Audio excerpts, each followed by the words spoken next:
Today I'm going to show you how to achieve this luscious blowout in just a few simple steps. Firstly, we're going to want to section the first layer of the hair we're working with and splitting it into two.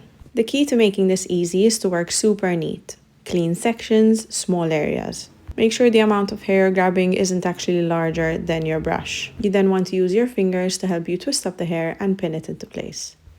This will feel a bit hard in the beginning, but the more you practice, I promise you, the easier it gets.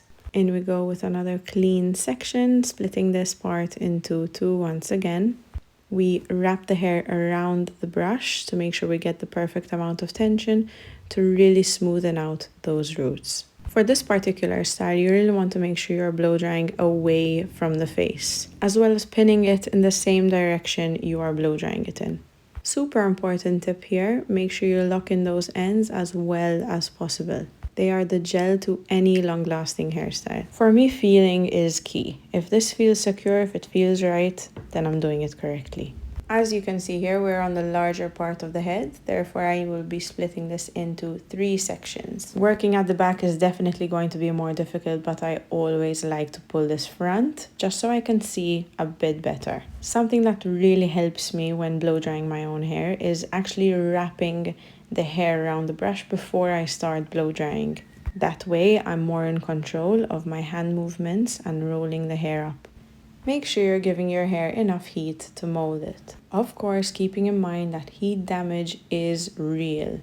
If you have an old hairdryer or an old straightener that is overheating, that's definitely going to be damaging your hair and probably your sign that it's time for a new one. As we go onto the top part now, this might be the trickier section. Throughout this whole blow dry, we've been blow drying away from the face, meaning the hair is going under the brush. But for these two sections, I like going the opposite way and going over the brush. This is going to give us some nice volume at the root area. We'll now wrap the hair over our fingers and pin it like so.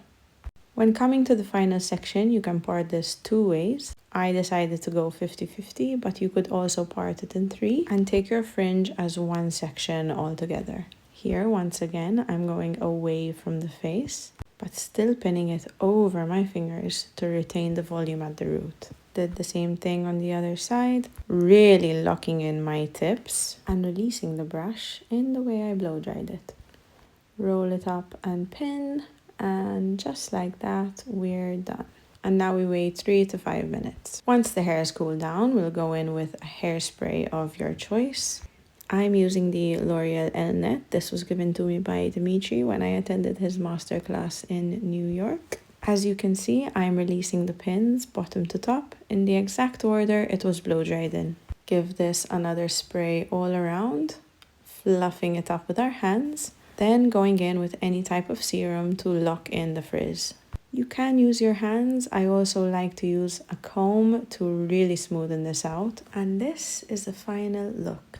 By far one of my favorite blow dries to do. I really hope you found this video helpful and thank you for watching.